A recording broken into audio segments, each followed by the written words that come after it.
ሰላም ጤና ይስጥልን ተመልካቾቻችን ከአንከር ሚዲያ ዝግጅት ክፍል ሰላምታችንን እናቀርባለን። የዕለቱን ዜናዎች ከዘውትር ተሳታፊያችን ጋር ወደ እናንተ ለማቅረብ ተዘጋጅተናል። አብራችሁን እንድትቆዩ ግብዣችን ነው። መልካም ጊዜ።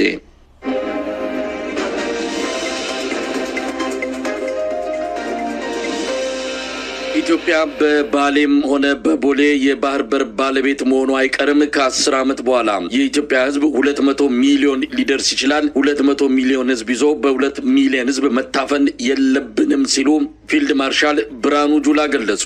የመከላከያ ኤታማዦር ሹም ፊልድ ማርሻል ብርሃኑ ጁላ በ118ኛው የመከላከያ ሰራዊት ቀን ነው ይህንን የተናገሩት። የተለያዩ የአብይ አህመድ ጄኔራሎችም ቀይ ባህርን በተመለከተ አስተያየታቸውን እየሰጡ ይገኛሉ። በሌላ በኩል በህዝብ ተወካዮች ምክር ቤት የውጭ ጉዳይ ቋሚ ኮሚቴ አባል አምባሳደር ዲና ሙፍቲ በሽምግልና አሊያም በዲፕሎማሲያዊ ጥረት እንጂ በኃይል የባህር በር ባለቤት ለመሆን ፍላጎቱም እቅዱም የለንም ሲሉ ለአንድ በሀገር ውስጥ ለሚተላለፍ ቴሌቪዥን ጣቢያ መግለጻቸው ታውቋል። በግል ማህበራዊ ገጻቸውም አምባሳደር ዲና ሙፍቲ ከኃይል ይልቅ በዲፕሎማሲና በሽምግልና የባህር በር ባለቤት መሆን እንችላለን ሲሉ መግለጻቸው ተመልክቷል። የአብይ አህመድ አገዛዝ በወታደራዊ ጄኔራሎቹና በሲቪል ባለስልጣናት አማካኝነት እየሰጣቸው ያለው የተደበላለቁ መግለጫዎች ዓለም አቀፉን ማህበረሰብ እያደናገሩ ነው። ብልጽግና በተለመደው በማደናገር ስትራቴጂው የባህር በር ጉዳይን የተዛቡና የሚጋጩ መልእክቶችን እንዲተላለፍ እያደረገ ይገኛል። ይህ በእንዲህ እንዳለም አቶ ጌታቸው ረዳ ኤርትራ ጦርነት ልትገጥም አትችልም፣ ምክንያቱም አቅም የላትም በማለት በትላንትናው ዕለት በፓርቲያቸው ስብሰባ ላይ መግለጻቸውን ያገኘነው መረጃ ያመለክታል። በዚህ ጉዳይ ላይ ከዘውትር ተሳታፊያችን ጋር አጠር ያለ ቆይታ እናደርጋለን። እንግዲህ በፊልድ ማርሻል ብርሃኑ ጁላ እንደተገለጸው ከሆነ በባሌም በቦሌም ተብሎ ብቻ ኢትዮጵያ የባህር በር ባለቤት መሆኑ አይቀርም ነው። ይህ የኃይል እርምጃ ነው። ይህ ትንኮሳ ነው። በተለያዩ ጄኔራሎችም ይሄ አይነት መልእክት እየተላለፈ ይገኛል። በቅርቡ አንድ የመከላከያ ኮሎኔል የተናገሩበት ቪዲዮ እንዲሰረዝ ወይም ደግሞ እንዲወገድ ተደርጓል። እሳቸውም በተመሳሳይ የተናገሩት በቅርቡ አሰብን ጠቅልለን እንይዛለን ማለታቸው የተመለከተ ነው። ጄኔራሎቹ የሚናገሩት የኃይል እርምጃ መውሰድ እንደሚገባና ያንንም በማድረግ አሰብን መቆጣጠርና የባህር በር ባለቤት መሆን ይቻላል የሚል ነው። በአንዳንድ የአብይ አህመድ የፖለቲካ አመራሮች ደግሞ የሚሰጠው መግለጫ በተቃራኒ ነው። በሽምግልና አሊያም በድርድር ወይም በዲፕሎማሲ ጥረት የሚል አይነት የተደበላለቀ መልእክቶች ከአብይ አህመድ አገዛዝ እየወጡ ያሉት ወታደራዊ ጄኔራሎቹ እየፎገሉ ነው።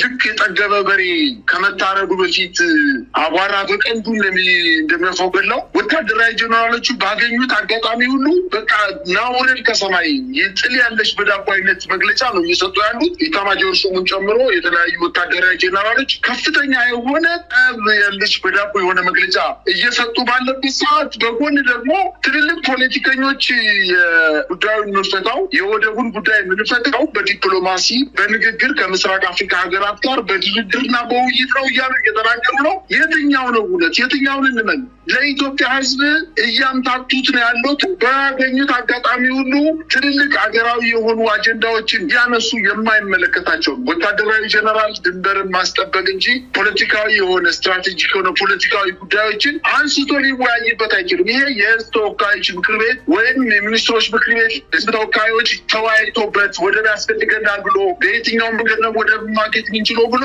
ፖለቲከኞች ባወጡት እቅድ ላይ ተመስርቶ ነው ወደዚህ መሄድ አለበት እንጂ ይህ የወታደር ጉዳይም አይደለም። ወታደር ተከልሎ የተሰጠውን ድንበር መጠበቅ ብቻ ነው። ነገር ግን በተለያየ ቦታ ድንበሩን አስደፍሮ ያለ ስርዓት አሁን አሰብ ወደብን ምጽዋን ወይም የሶማሌ አካባቢ የሚገኙ ወደቦችን በተለያየ አቅጣጫ መግለጫ እየሰጡ ነው። በጣም የሚገርመው ደግሞ ብርሃኑ ጁላ በሰራዊት ቀን በማለት የ118ኛ የሰራዊት ክብረ በዓል በሚደረግበት ጊዜ 10 ዓመት በኋላ 200 ሚሊዮን ህዝብ እንሆናለን። 200 ሚሊዮን ህዝብ ሁነን በ2 ሚሊዮን ህዝብ አንገታችን ጉሮሯችን ዳንቆ ታፍነን አንኖር። በባሌም በቦሌም ሂደን ወደቡን በእጃችን ማድረግ አለብን።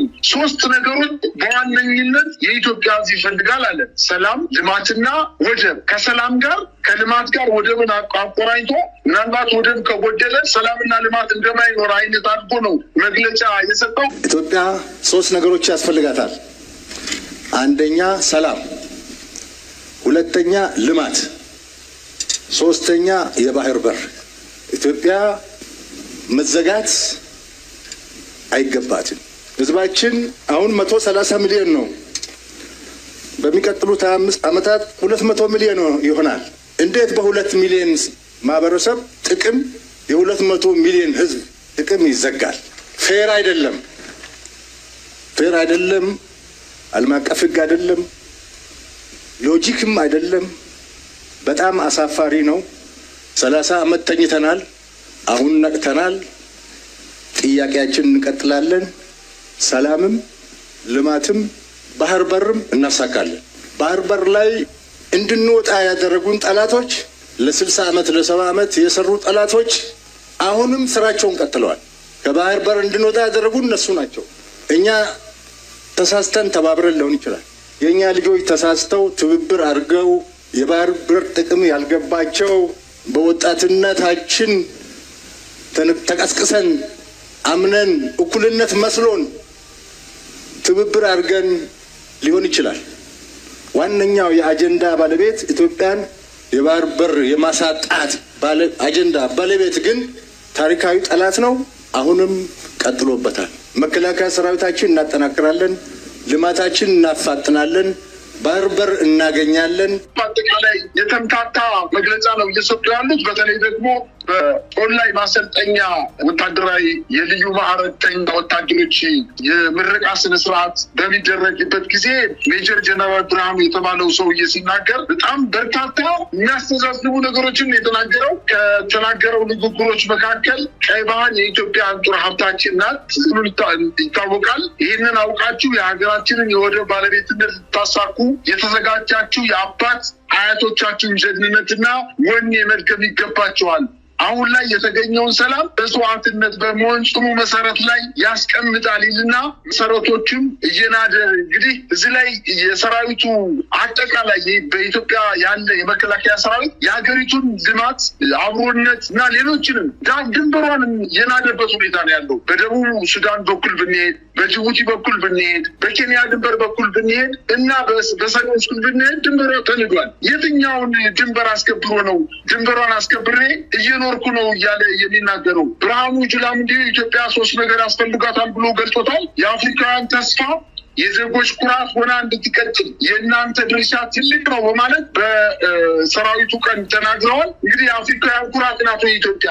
ኢትዮጵያውያን እኮ አሁን አፍሪካውያን እጅግ በጣም የሚያፍሩባት መመኪያ የነበረች ሀገር፣ በብልጽግና ዘመን ግን ዜጎቿ ወደ ውጭ ሀገር እየሄዱ በባቡር የሚሞቱባት፣ መሰረተ ልማቶቿ በተቋም ደረጃ የመከላከያ ሰራዊት ይህንን ሰራዊት በየክልሉ አሰማርቶ ከዚህ በፊት የነበረው መንግስት የገነባቸውን ጤና ጣቢያዎች፣ ትምህርት ቤቶች በአጠቃላይ መሰረተ ልማቶችን እያወደመ ዜጎችን እየደፈረ እናትን ከባል ፊት የሚደፍር ባትን አስሞ ልጆችን የሚደፍር ስራ በሄደበት ሁሉ እየተቃማ እያቃጠለ እያወደመ ያለ የጉግ ባንኩ ስራ የትኛው ክብር ነው ኢትዮጵያን እያስከበረ ያለው? ስለዚህ በኢትዮጵያውያን ዘንድ በጣም ከፍተኛ የሆነ ጥርጣሬ ውስጥ እንድንገባ አድርጎናል። በአጠቃላይ ግን በወታደራዊ አመራሮች ላይ እየተነገረ ያለውና በፖለቲከኞች እየተነገረ ያለው ወደብ በማስመለስ ደረጃ እየተምታታና የተጣረሰ ሀሳብ እየሰጡ ህዝቡን እያምታቱት እንደሆነ ነው መረጃዎች የሚያመላክቱት። መሳይ